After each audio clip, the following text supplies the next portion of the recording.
A aula de hoje será com o Dr. Valdir Muniz, ginecologista e obstetra do Hospital Israelita Albert Einstein. Vamos falar sobre os principais sintomas de gravidez, como aliviar esses incômodos, o que pode piorá-los, como ficam as emoções nessa fase e como é feito o cálculo da provável data de nascimento do bebê. Teremos também a participação de Amanda Salim, grávida de sua primeira filha.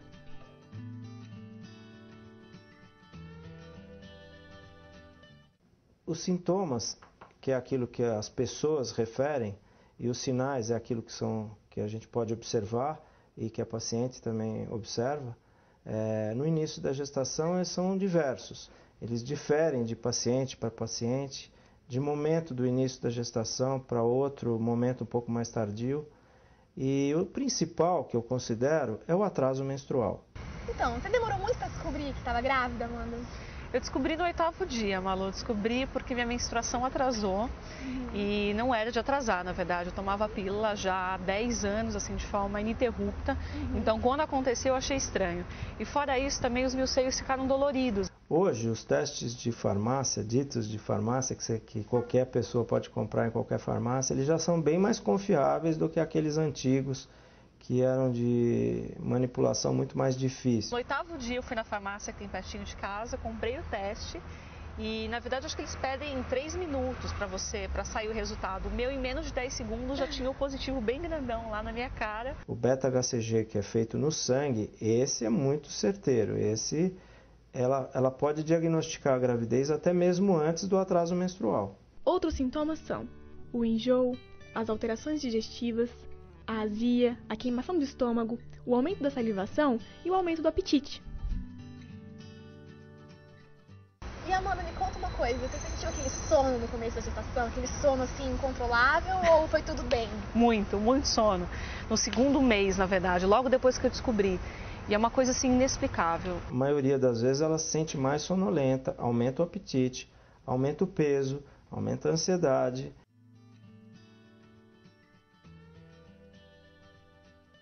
O comecinho da placenta, que a gente chama de trofoblasto, o citotrofoblasto e o sincício trofoblasto, eles produzem hormônios iguais ou muito similares aos hormônios que nós produzimos no nosso organismo, em quantidade um pouco diferente.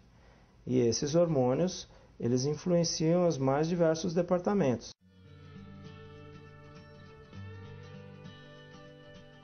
É comum sentir o enjoo, mas não é obrigatório. Tive enjoo por 2 semanas no 2º mês, assim. Foram 2 semanas certinhas, fechadinhas de enjoo noturno. Na verdade, não é aquele enjoo matinal que acontece com a maioria das grávidas. Ela pode não ter nenhum dos sintomas, né? Até mesmo, às vezes, a menstruação atrasa, mas ela, porventura, tem algum tipo de sangramentozinho que confunde com uma menstruação, então ela nem acha que está com atraso menstrual.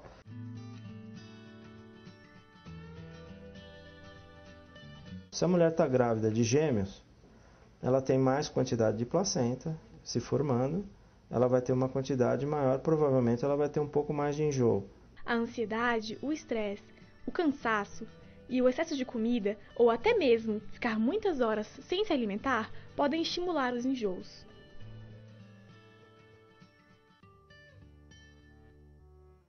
A gente pode medicar com os medicamentos mais tradicionais, antieméticos, e procurar que ela fuja dos períodos do dia que ela se sente mais enjoada, e também o hábito alimentar, ela tem que comer aquilo que apetece. Às vezes os gelados vão bem, então nós temos que ter muita atenção no fato dela não se desidratar. A hidratação na gestante é sempre muito importante, é mais importante do que numa mulher não gestante. Nessas fases de enjoos e vômitos, um copo d'água atrapalha mais do que ele ajuda. Por isso, recorra a sucos, leite ou outros alimentos ricos em água. A dica é investir em frutas, vitaminas, em iogurtes, sopas. Use a sua criatividade.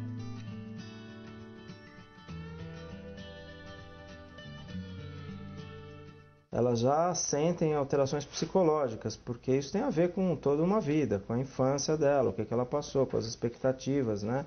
se ela está casada ou não, se ela está querendo ou não a gravidez, aceitações, etc. Né? Então, aspectos psicológicos são muito presentes nessa fase. Você fica mais fragilizada, eu acho, sabe? As coisas te afetam com mais facilidade e com mais intensidade também. E esses aspectos psicológicos também influenciam também nos sintomas, né? E aquelas fomes engraçadas? Você teve algum tipo de episódio? Eu quero comer jiló às 3 da manhã, alguma coisa engraçada assim? Tive semana passada. Semana passada me deu uma vontade louca de comer crepe de chocolate com banana.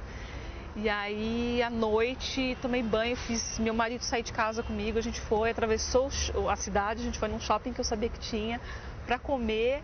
Depois, não contente, fiz em casa, comi mais uns 4. E essas fomes diferentes e esses gostos diferentes, eles ocorrem.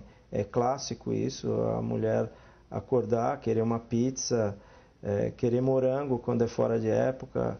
Enfim, e aí o marido tem que sair de madrugada para ir no supermercado para achar alguma fruta que não tem na época, pegar congelada, essas coisas acontecem, mas elas têm um cunho psicológico, têm um cunho hormonal discreto, né, e ocorrem.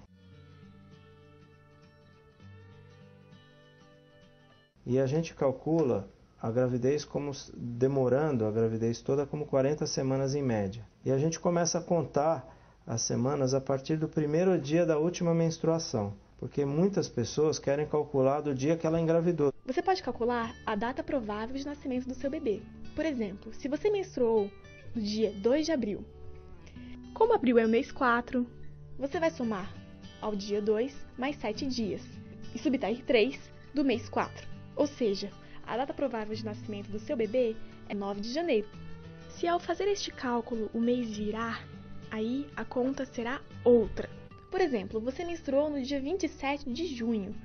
Se somarmos 7 ao 27, vai dar dia 4 de julho. Daí você vai subtrair 2 e não 3 do mês da última menstruação. Logo, neste caso, a data provável de nascimento do seu bebê é no dia 4 de abril.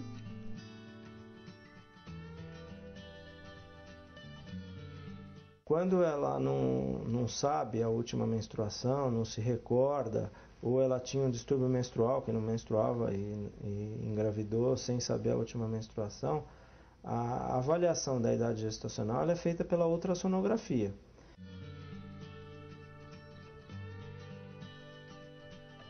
Bom, assim que a gravidez inicia, o útero começa a crescer e começa a mudar a sua forma, né? Mas ele só começa a ter volume perceptível pelo paciente após a 10ª semana. A minha começou a aparecer com uns 4, 5 meses, assim, eu acho que demorou um pouquinho, eu fiquei bem ansiosa também, eu queria que aparecesse logo.